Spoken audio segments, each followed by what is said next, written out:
저희들이 계속해서 그 로마서로 아침에 큐티의 말씀의 은혜를 받고 있습니다. 그래서 로마서의 주제 중에 주제, 사도 바울께서 이렇게 선포하십니다. 복음은 모든 믿는 자에게 구원을 주시는 하나님의 능력이다. 네, 복음은 하나님의 능력입니다. 믿으시는지요? 이 복음이 하나님의 능력인 것은 오순절날 마가의 다락방에서 120명의 하나님의 사람들을 통하여 선포되었습니다. 그리고 초대교회 부흥과 성장 속에 하루에 3,000명, 5,000명이 몰려오는 그 부흥과 성장 속에 증거되었습니다. 그리고 그 어떤 핍박과 고난과 멸시와 조롱 앞에서도 굴복하지 않고요. 심지어 죽음 앞에서도 순교함으로 복음의 능력은 증거되었습니다. 콜로세움 안에 있는 맹수 앞에서도 화형대 위에서도 이 복음은 하나님의 능력으로 증거되어 결국 세상을 변화시켰고 로마 제국을 복음화시켜 하나님께 영광 올려드렸습니다. 그 그리스도의 복음은 오늘도 변함없이 하나님의 능력입니다. 하나님의 능력입니다. 그런데 지금 그 하나님의 능력이 어디에 있는지요? 네.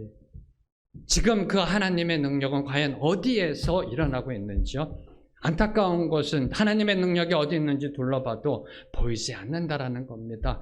아니 지금 코로나 위기 속에 교회는 무기력한 모습으로 들어가고 있습니다. 기독교의 역사, 세상의 역사를 보면 세상적 재앙이 임했을 때, 유럽의 패스트가 임했을 때도 그 중심에 서 있었던 건 교회였었습니다. 교회가 세상을 이끌었었습니다.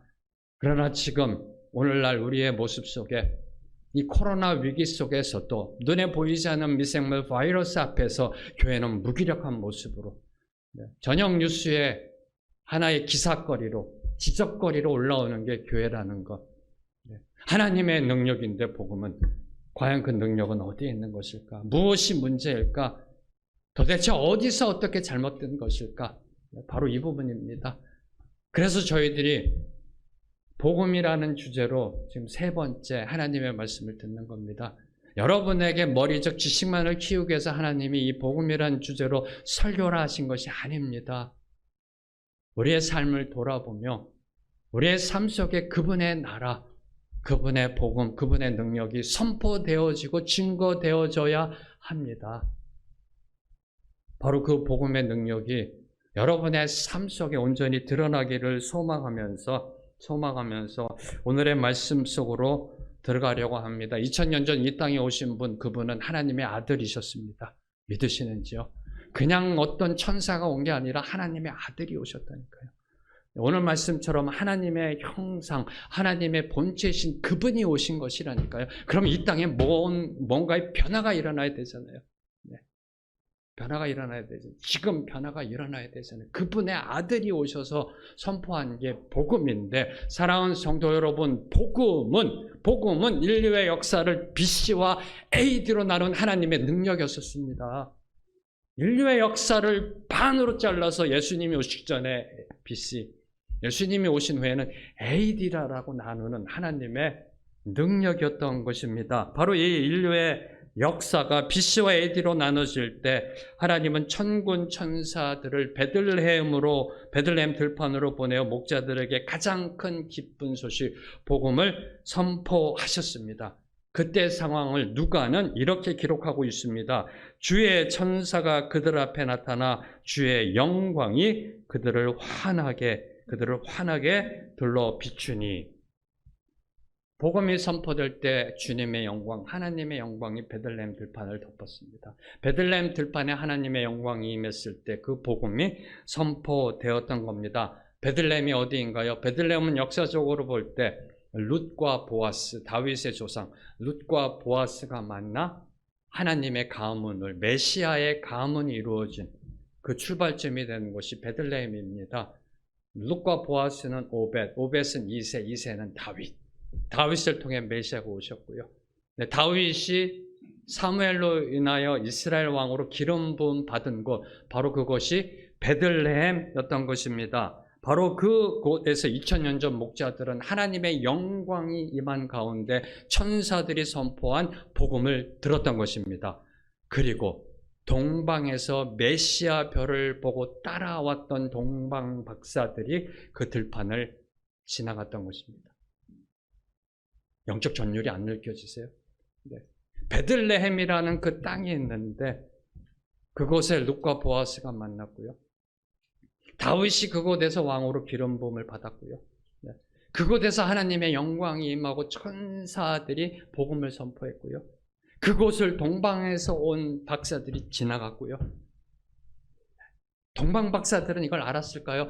목자들은 이걸 알았을까요? 다윗은 알았을까요? 그 베들레헴이 이런 곳이라는 거. 네. 여러분에게 베들레헴은 과연 어디인가요? 여러분에게 베들레헴은 어디인가요? 베들레헴은 메시아 탄생의 장소이자 하나님의 구원 섭리가 선포된 곳이고 하나님의 영광이 임한 곳입니다. 여러분에게 베들레헴은 어디인가요? 사랑하는 성도 여러분, 여러분의 인생이, 여러분의 삶이, 여러분의 가정이, 여러분의 가문이 다시 오실 예수 그리스도 그 재림을 예비하는 베들레헴이 되기를 주님의 이름으로 선포합니다. 자, 그러면 그 하나님의 아들이신 그분, 하나님의 아들은 그분이 왜 이 땅에 오셨던 것일까요? 네. 하나님의 아들이신 그분이 왜 이 땅에 내려오셨는가? 왜 이 땅에 오셨어야만 하는가? 왜 오셨나요? 이 질문을 제가 온누리교회 와서도 자주 던졌었고요.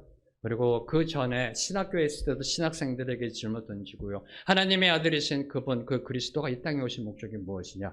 그러면 거의 다 이렇게 대답하십니다. 우리를 구원하시려고요. 네, 나를 구원하시려고요. 그럼 질문합니다. 제가 성경에 보면 하나님이 이미 창세 전에 저와 여러분을 선택했고 예정했고 구원했다라고 되어 있지 않느냐? 근데 예수님이 오셔서 우리를 구원하느냐? 네, 질문을 던집니다. 네. 예수님이 이 땅에 왜 오셨는지요? 네, 우리를 구원하시기 위해서. 그럼 하나님은 창세 전에 우리를 이미 예정하셨는데, 그죠? 네. 우리를 위해 예수님이 이 땅에 오신 목적이 과연 무엇일까? 누가복음 2장 13절과 14절 말씀. 누가복음 2장 13절과 14절 말씀. 네. 함께 읽겠습니다. 시작.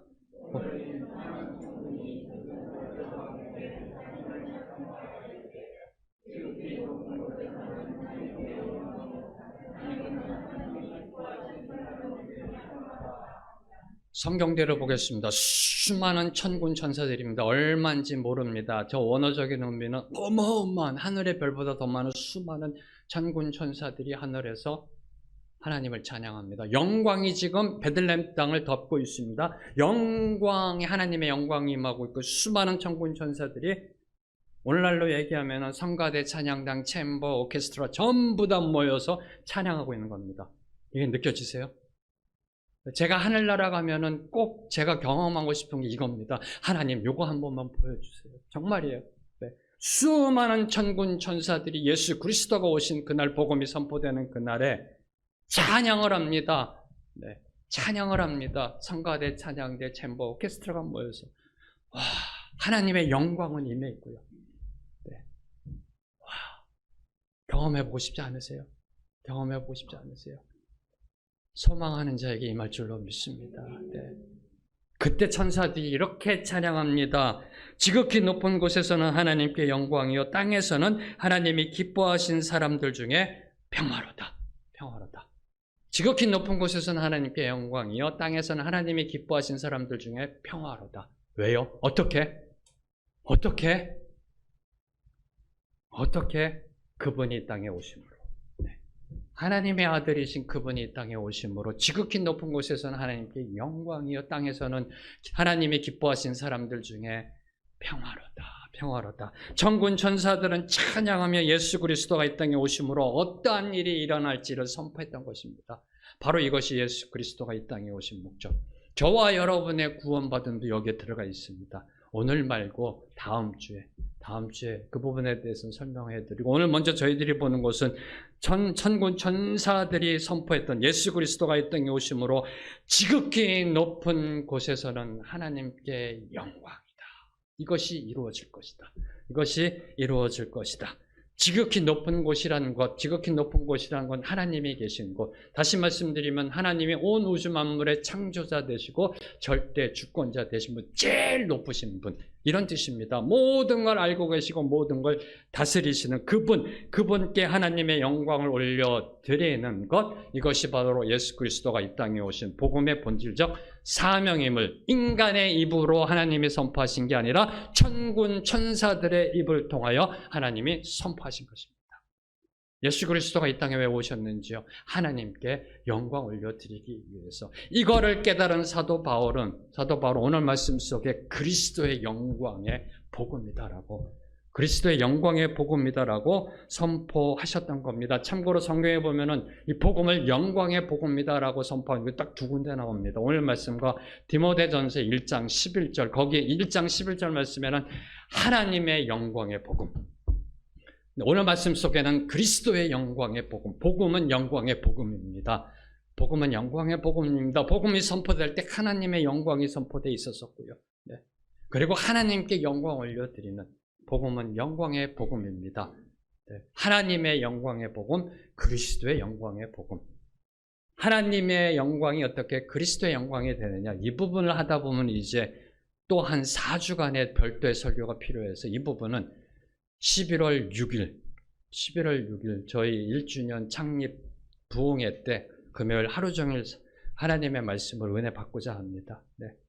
그래서 하나님의 영광의 복음은 그리스도의 영광의 복음이었다라고 선포하고 있는 겁니다. 여기서 하나님께 영광이라는 것은 하나님이 영광이 없으셔서 우리가 영광을 올려드린다는 뜻이 아닙니다.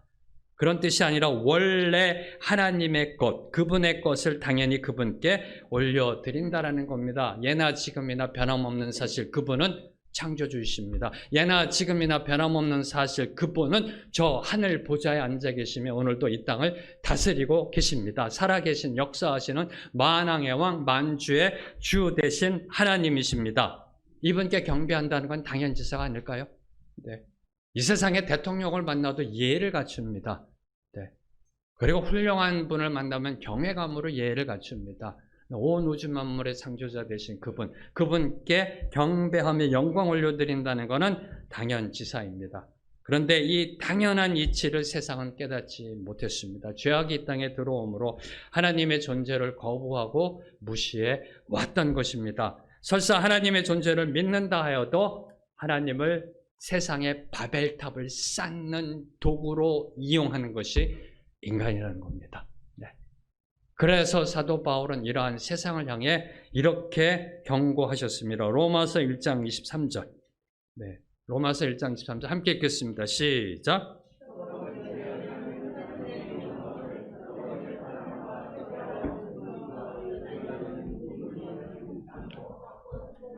네, 이미 사도 바울보다 700~800년 전에 했던 예레미야 선지자를 통해 선포된 하나님의 말씀을 인용하고 있는 겁니다.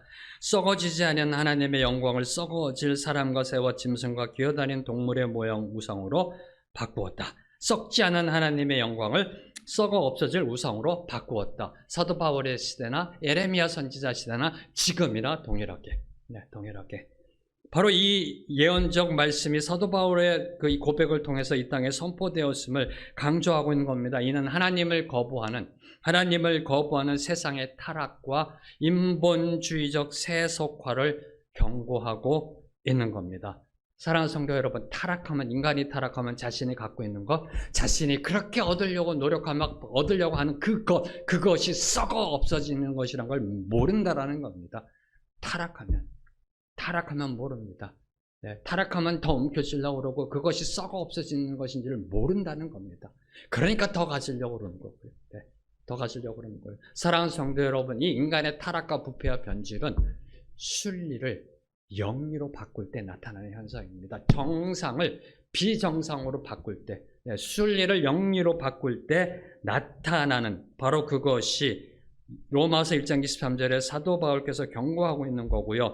지금도 하나님 우리에게 경고하고 계시는 말씀입니다. 제가 이 생명의 길교회를 위해서 기도하면서 정말 기분 좋은 거는 이 새 생명이 태어난다는 거예요. 새 생명. 네. 네. 생명력으로 새 생명이 태어나고 있는. 네. 그래서 우리 김성주 집사님, 박은주 자매님이 9월 11일 날 출산 예정이에요. 이렇게요. 네. 그래서 뱃속에 있는데 아이가요. 그래서 아이가 어떻게 돼요? 성별이 어떻게 돼요? 딸이래요. 네. 알고 있더라고요. 대단해요. 그죠? 아직 나오지도 않았는데. 네. 우리 양희천 집사님 또 우리 장한별 자매님 또 둘째를 이렇게 잉태해서 얼마나 감사한지 몰라요. 우리 성도님들 함께 기도하고 있고 건강하게 자랄 줄로 믿습니다. 네, 근데 아직 몰라요, 성별. 아세요, 집사님? 몰라요. 왜요? 10주차 돼야. 10주차 돼야 인간의 의학, 지금까지 발달된 인간의 의학은 10주차 돼야 알 수 있어요. 네, 10주차. 의학이 이제 발달되면 9주, 8주 내려가겠죠. 네. 그래서, 태중에 아이가 이렇게 들었으면은 10주차 되면은 이제 병원에 가면 의사 선생님이 초음파를 합니다. 네, 그리고 의사 선생님이 얘기해 주죠. 그때 이제 특별히 할아버지 할머니 되실 분들은 이제 의사 선생님 입을 바라보잖아요. 딸인지 아들인지 의사 선생님이 말씀해 주잖아요. 그죠? 네. 그래서 의사 선생님이 얘기해 주죠. 아, 딸입니다. 아들입니다. 그런데 지금 미국에서는 네, 뱃속에 있는 아이의 성별을 의사가 결정하게 하지 말고 그 아이가 태어나서 18살 됐을 때 스스로 결정하게 하자라는 목소리가 점점점 커지고 있습니다. 저는 우선은 의사의 입을 통해서 그 성별을 듣는다는 것 자체부터도 거북합니다. 하나님께서 창조하신 그 성별을, 그죠? 네.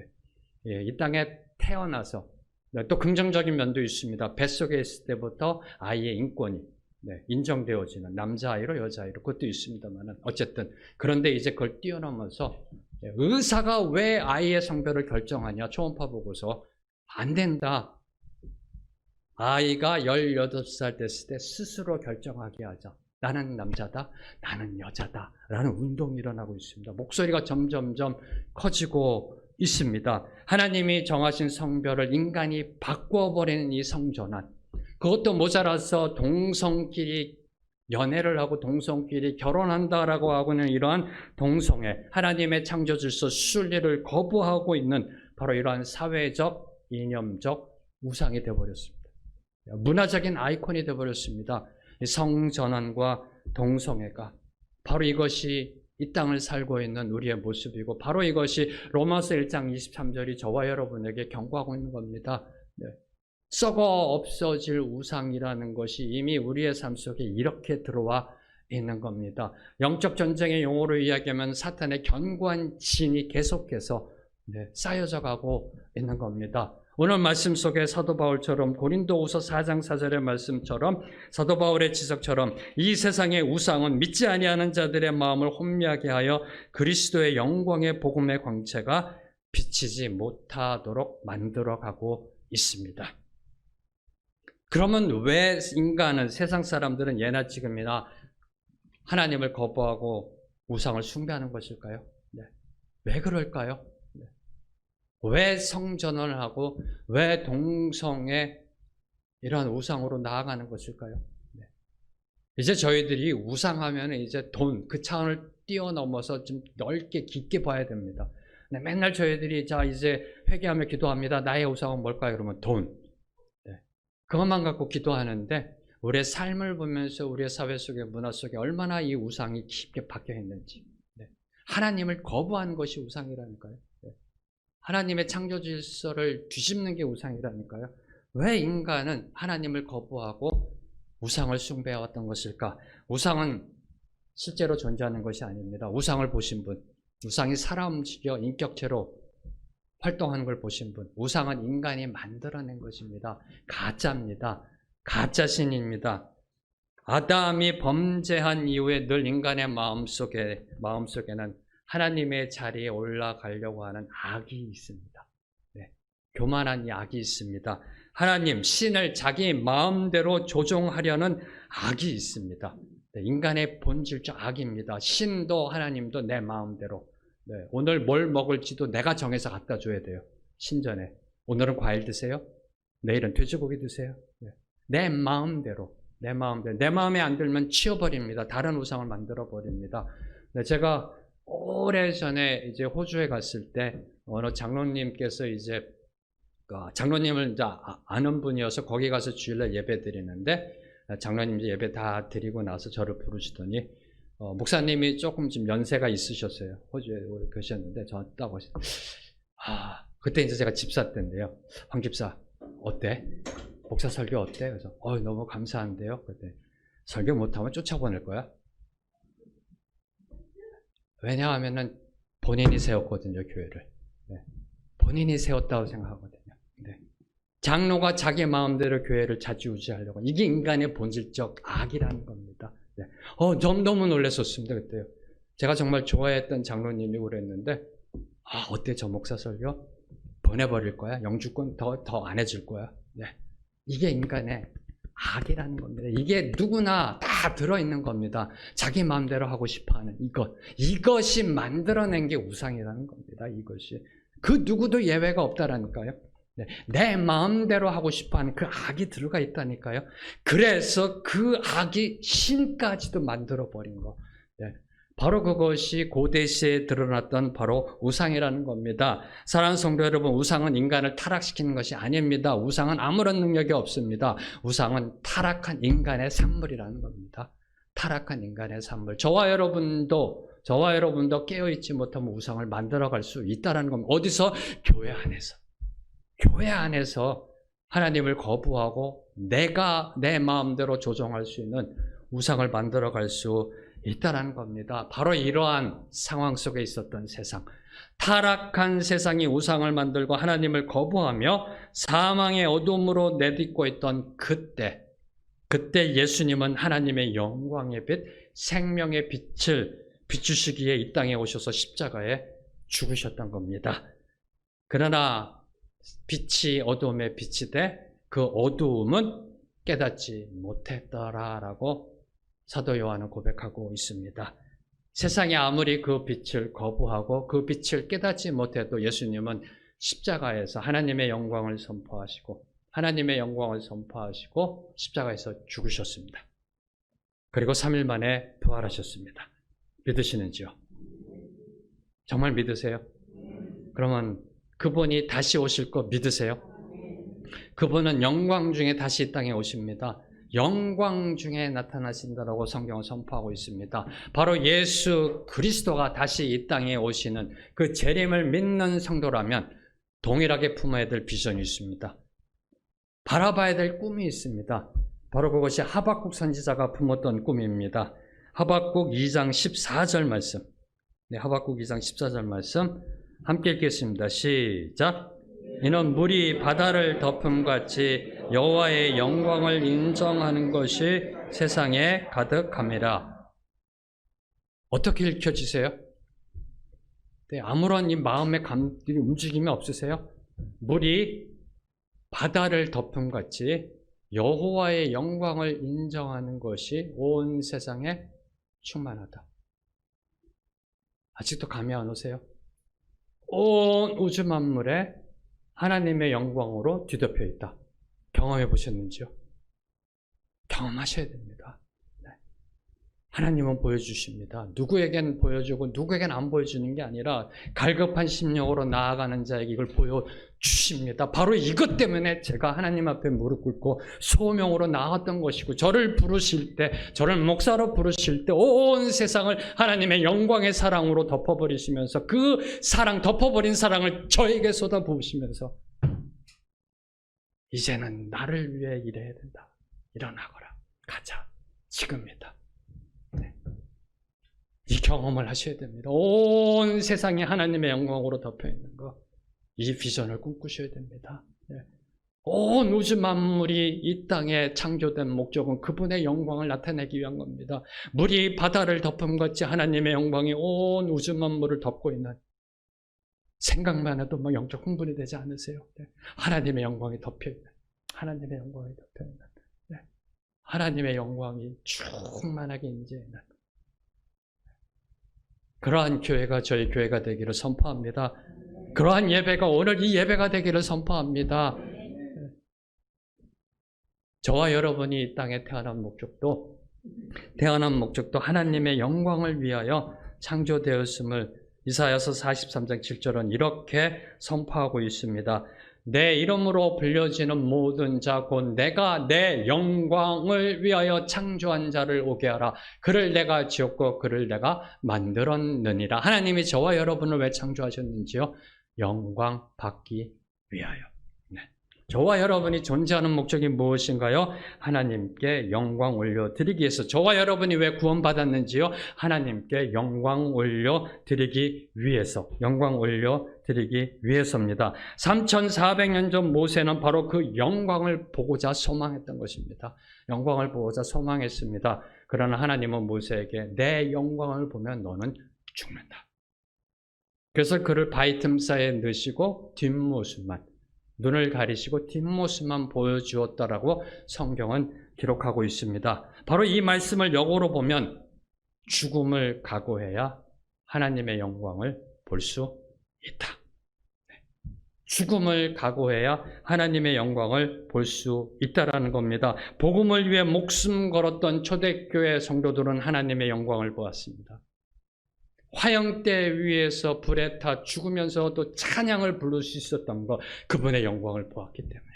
그분의 영광을 보았기 때문에 일제시대 신사참배 앞에서도 신앙의 정조를 지키며 순교로 나아갔던 우리의 믿음의 선배들, 140년 전 낯선 이국 땅, 이곳에 와서 순교의 피를 흘렸던 선교사님들, 그분들은 하나님의 영광을 경험했던 겁니다. 영광을 보았던 겁니다.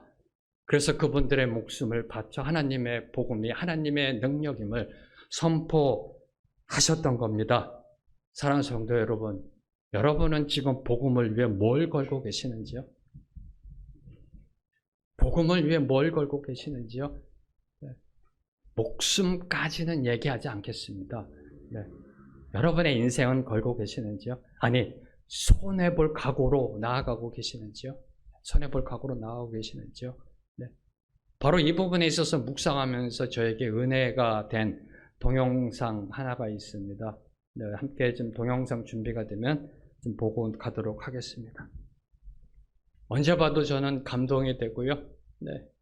제가 강의할 때, 설교할 때 몇 번 이렇게 인용하는 비디오입니다. 몇 번을 봐도 감동이 됩니다. 아멘, 아멘, 아멘. 여러분이 만약에 저 영화배우라면 주기도문으로 수상소감을 선포할 수 있을런지요? 어쩌면 불이익을 당할 수도 있습니다. 불교 감독, 불교 이렇게 투자자 입장에서는 앞으로 저 배우를 안 쓸 수도 있습니다. 손해를 감수하고 크리스찬으로서 주기도문으로 하나님께 영광 올려드린, 네. 바로 이 영광을 경험한 사람이기 때문에, 영광을 경험한 사람이기 때문에 모든 존귀와 영광과 감사와 찬양을 우리 주 하나님께 올릴지어다. 세세토록 있을지어다. 네. 바로 이것이 성경이 저와 여러분을 창조한 목적이다라고 선포하고 있는 겁니다. 그래서 사도 바울께서는 고린도전서 10장 31절에 그런즉 너희가 먹든지 마시든지 무엇을 하든지 다 하나님의 영광을 위하여 하라. 먹든지 마시든지 무엇을 하든지 다 하나님의 영광을 위하여 하라. 아마 저의 일평생 과제입니다. 네, 신학자로서, 목사로서, 성도로서 제 과제입니다. 어떻게 먹을 때 하나님의 영광을 위하여 할까? 어떻게 먹는 것이 하나님의 영광일까? 어떻게 마실 때? 제 고민입니다. 솔직한 고민입니다. 이걸 알아가고 있는 거고 깨달아가고 있는 겁니다. 먹든지 마시든지 전화 받든지 걸어가든지 누구랑 대화하든지 잠자든지 하나님의 영광을 위하여 하라. 주님, 어떻게 그렇게 할 수 있을까요? 어떻게 하고 있을까요? 그러나 성경은 이야기합니다. 우리의 24시간 365일이 그분의 영광을 위하여 살아가야 한다. 먹든지 마시든지 우리가 호흡하는 그 순간마다 하나님의 영광을 위하여 살아가야 한다. 살아가야 한다. 근데 하나님의 영광이 뭔지 알아야 하나님의 영광을 위하여 살아갈 수 있는 거 아닌가요? 그래서 하나님의 영광을 경험해야 한다는 겁니다. 하나님의 영광으로 들어가는 것을 경험해야 된다는 겁니다. 사랑하는 성도 여러분, 먹든지 마시든지 24시간 365일 우리의 삶이 하나님의 영광을 위해서 살아간다는 것은 다시 말씀드리면 우리가 태어나는 그 순간부터 하나님 나라 가는 그날까지 출생부터 죽음까지 모두 다 하나님의 영광을 위하여 살아가야 한다는 겁니다. 그러면서 저는 기도합니다. 주님, 저의 죽음도 하나님의 영광을 위한 죽음이 되게 하여 주시옵소서. 그래서 목사님들이 꾸는 꿈이 이 강대상에서 순교하는 겁니다. 네. 하 목사님의 꿈이 이 강대상에서 순교하는 게 꿈이셨고요. 네. 죽음도 하나님께 영광 올려드리는 삶. 성경에 보면 딱 한 군데 나옵니다. 나사로의 죽음. 나사로의 죽음을 향해 예수님이 이렇게 선포하셨습니다.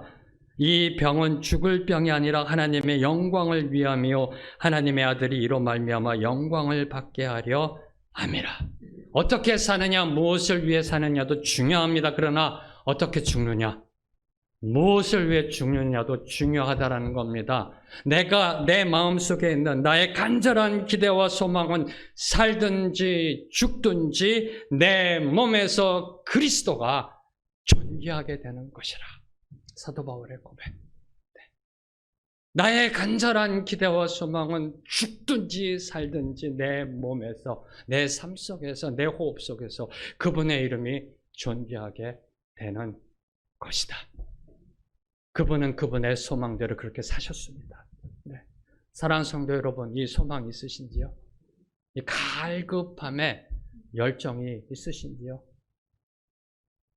여러분의 죽음도 나사로의 죽음처럼, 사도 바울의 고백처럼 하나님께 영광 올려드리는 그런 멋있는 죽음, 그런 죽음 되기를 주님의 이름으로 선포합니다. 이제 여기서 설교가 마치면은 너무나 추상적입니다. 그러면 어떻게 살아야 하나님께 영광 올려드리는 삶이 있는지요? 그렇죠? 네. 목사님 다 알겠는데 그러면 어떻게 살아야 하나님께 영광 올려드려야 되는지, 죽든지 살든지 먹든지 마시든지 하나님께 영광하라 하는데 그럼 어떻게 사는 것이 하나님께 영광 올려드리는 것인지요? 성경을 읽으십시오. 라고 또 마치면 너무 무책임합니다. 네. 웃어주실 줄 알았습니다. 감사합니다. 네. 그래서 가장 기본적인 거 하나, 가장 본질적인 거 하나만 오늘 말씀 속에서 살펴보도록 합니다. 자, 영광이라는 단어, 하나님의 말씀 속에 하나님이 이 말씀 하나하나는 하나님이 선택하신 단어입니다. 영광이라는 단어를 보면 무겁다라는 뜻이 있습니다. 무겁다. 네, 무겁다라는 뜻이 있습니다. 문자적으로 이 무겁다는 것은 어떤 존재가 흔들림 없이 무게 중심을 잡고 있는 겁니다. 묵직한. 네, 그죠? 사람도 보면은 묵직한 사람이 있고요, 가벼운 사람이 있다라고 그러잖아요. 여러분 어떤 사람이 되고 싶으세요? 좀 더 세상적 표현으로 하면 촐랑촐랑 가벼운 사람이 되길 원하세요? 저렇게 얘기해 보니까 저 답이 아니구나, 목사가. 네.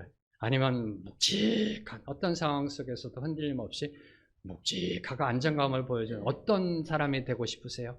네. 바로 이게 무겁다라는 의미가 있는 겁니다. 네.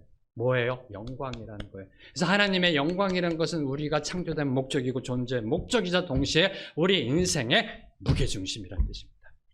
우리 인생의 무게중심이라는 겁니다. 그 어떤 상황 속에서도 저희가 어떤 인생길을 걸어간다 할지라도 우리의 인생을 흔들림 없이 붙잡아 주는 것. 다시 말해 우리의 인생의 닻을 하나님의 영광에 내릴 때 우리의 인생은 흔들림 없는 그러한 인생으로 나아갈 수 있음을 보여주는 것이 바로 이 영광이라는 단어입니다.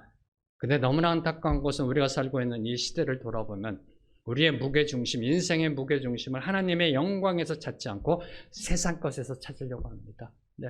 여러분이 잘 알고 있다시피 돈, 명예, 학벌, 권력, 성공, 스펙 등등등등등 이거를 존 파이퍼 목사님, 미국의 지금 복음주의의 대가이신 우리 존 파이퍼 목사님 세 가지로 압축시켰습니다. 돈, 섹스, 권력. 여기에 우리의 무게중심을 두려고 하고 있다는 겁니다. 네. 사랑하는 성도 여러분, 이 땅에 있는 물질주의, 배금주의, 쾌락주의, 포스트 모던주의는 세상의 화려함과 찬란함과 인본주의적 이론과 논리로 하나님의 영광을 대체해버렸습니다. 네. 사람의 눈을 가려버렸습니다. 다시 정리합니다. 물질주의, 배금주의, 쾌락주의, 포스트 모던주의가요, 이 화려함으로, 찬란함으로, 네, 그리고 인본주의적 논리와 이성으로 그럴듯해 보이는, 네, 그것으로 하나님의 영광을 대체해버린 시대. 바로 로마서 1장 23절에 탄식이 나오는 시대. 네, 영원히 썩지 않은 하나님의 영광을 썩어질 인간의 것으로 바꿔버린 시대. 네, 바로 그런 시대라는 겁니다. 왜요? 우리 인생의 무게중심을 세상에서 찾고 있었기 때문에. 네, 세상에서 찾고 있어. 그러니까 흔들거리는 겁니다. 네, 돈이요? 얼마나 많으세요? 얼마나 많이 있든 적든 흔들립니다. 인생이 흔들립니다. 네. 그럼 이런 시대 속에 저와 여러분이 어떻게 믿는 성도로서 하나님의 영광을 나타낼 수 있을까? 어떻게 복음은 하나님의 능력임을 선포하며 살아갈 수 있을까? 입술로만이 아니라 주일날 교회 와서 하나님을 찬양하고 하나님께 기도하며 할렐루야 성령의 은사를 받고 그 어떤 그 능력을 경험한 거기에 멈춰서는 것이 아니라 어떻게 하면 세상으로 나아가 여러분의 일터와 일상 속에서 하나님의 영광을 선포할 수 있을까? 복음이 하나님의 능력임을 선포할 수 있을까? 바로 이 부분입니다. 가장 본질적인 거 하나만 저희들이 은혜 받고 넘어가겠습니다. 요한복음 15장 8절에서 9절 말씀. 요한복음 15장 8절에서 9절 말씀입니다. 함께 읽겠습니다. 시작.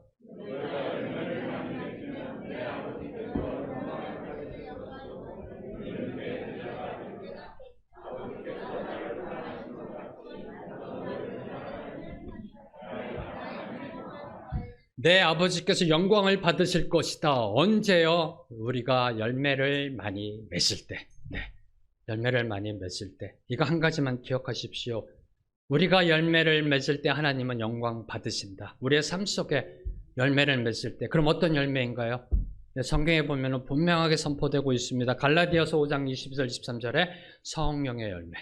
성령의 열매를 9가지로 표현하고 있습니다. 성령의 열매가 그 9가지가 무엇인지는 나중에 기회가 되면 또 강의하도록 하고요. 네, 성령의 9가지 열매를 성경에 이렇게 선포하고 있습니다. 사랑, 희랑, 화평, 오래 참음, 자비, 양성, 충성, 절제, 온유. 빼먹은 거 있나요? 네. 이걸로 설명하고 있습니다. 9가지로요. 네. 자, 그러면 다 아시잖아요. 암기하시잖아요. 지금 따라 하셨잖아요. 지금 여러분은 어떤 열매를 맺고 계세요? 네. 사랑, 희락, 화평, 오래 참음, 자비, 양선, 충성, 온유, 절제. 어떤 열매를 맺고 계세요? 너희가 열매를 맺으면 하나님 아버지께서 영광 받으실 것이다. 누구의 선포세요? 주 예수 그리스도의 선포라니까요. 나중에 요한복음 15장을 다시 한번 읽어보십시오. 누가 선포했는지 예수님이, 우리가 구주로 믿는 그분, 복음의 본질이신 그분이 선포하십니다. 어떤 열매를 맺고 계세요? 사랑, 희락, 화평, 오래 참음, 자비, 양선, 충성, 온유, 절제. 어떤 열매를 맺고 계세요? 열매를 맺어야 그분이 영광 받으신다라는 겁니다. 그분이 영광 받으신다. 복음이 하나님의 능력이고 하나님의 영광을 선포하기 위해서는 우리의 삶 속에 이 열매가 맺혀져야 된다는 겁니다. 열매를 맺혀줘야 된다. 네, 여러분의 표정을 보니까 상당히 힘드시네요. 열매를 암만 자꾸 찾아도 없다라는 표현인 것 같아요. 힘들다라는 것 같아요. 네, 열매를 맺을 때도 있고 없을 때도 있고 막 그런 표정이세요. 네. 그래서 요한복음 15장 8절에서만 제가 끝나지 않고 9절까지 같이 읽은 겁니다. 네, 9절까지. 9절에 보면은 아버지께서 나를 사랑하신 것 같이 나도 너희를 사랑하였으니 나의 사랑 안에 거하라. 문맥상 이상합니다. 너희가 열매를 많이 맺으면 내 아버지께서 영광을 받으실 것이요 너희는 내 제자가 되리라. 그러면서 갑자기 뚱딴지같이 아버지께서 나를 사랑하신 것 같이 나도 너희를 사랑하였으니 나의 사랑 안에 거하라. 네, 주제가 다르게 지금 얘기를 하고 있습니다. 그런데 한 문맥 속에 예수님이 말씀하고 계시는 겁니다. 네. 열매를 맺어 하나님 아버지께 영광 올려드리기 위해서는 뭐부터 해야 된다? 그분의 사랑 안에 들어가야 한다는 겁니다. 사랑하는 성도 여러분, 성령의 열매는 죽었다 깨어나도 저와 여러분의 능력으로 맺을 수 없습니다. 제가 장담합니다. 네.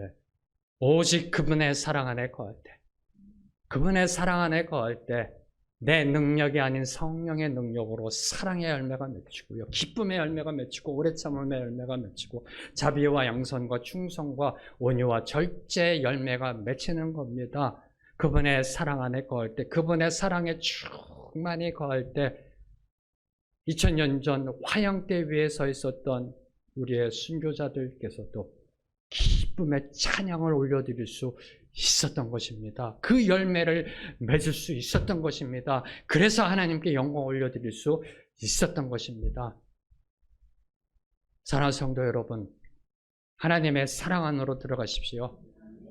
복음은 하나님의 능력입니다. 복음은 하나님의 영광의 복음입니다. 하나님의 영광을 선포하는 능력입니다. 이것이 예수 그리스도가 이 땅에 오셔서 우리를 구원하신 목적입니다. 바로 이 그리스도가 이 땅에 오셔서 하나님께 올려드린 영광을 우리의 삶 속에 이루어 가기 위해서, 복음이 하나님의 능력임을 이 땅에 선포하기 위해서는 우리의 인생 전부를 걸어야 합니다. 인생 전부를 걸어야 합니다. 네. 목숨 걸지 않고선, 인생 걸지 않고서는 하나님의 영광이 선포되지 않습니다. 편안하고 자유롭게 지금 우리들은 신앙생활을 해나갈 수 있습니다. 그 어떠한 복음의 박해도 없습니다. 신앙의 박해도 없습니다. 대한민국에서 편안하게, 네, 도리어 걱정이죠. 교회 가기 싫어하는 마음이 있는, 그죠? 네. 가고 싶어도 못 가게 하는 그런 국가가 아니라, 핍박 있는 국가가 아니라 언제든지 편안하게 자유롭게 올 수 있는 그러한 나라에서 저희들이 신앙생활을 하고 있습니다. 그러면 어디다 목숨 걸어야 될까요? 네. 우리가 목숨 걸고 인생 걸어야 하나님의 영광을 볼 수가 있는데 어디다 걸어야 될까요? 성령의 열매 맺는데. 네. 성령의 열매 맺는데 여러분이 목숨 거셔야 됩니다. 네. 여러분의 인생을 거셔야 된다는 겁니다. 그런 삶을 살기 위해서 먼저 하나님의 사랑 안에 거하라라고 예수 그리스도께서 권면하셨습니다. 먼저 하나님의 그 신실하신 사랑 안으로 들어가야 합니다. 그 사랑을 경험해야, 그 사랑 안으로 들어가야 그 복음이 하나님의 능력으로 우리의 인생 속에 나타나고요. 그 삶을 통해서 성령의 열매가 맺히고 그걸 통해서 우리 아버지께서 영광 받으실 줄로 믿습니다. 오늘 이 주신 말씀 붙잡고 함께 찬양하며 나아가기 원합니다. 먼저 그분의 신실하신 사랑으로 들어가십시오. 그분의 신실하신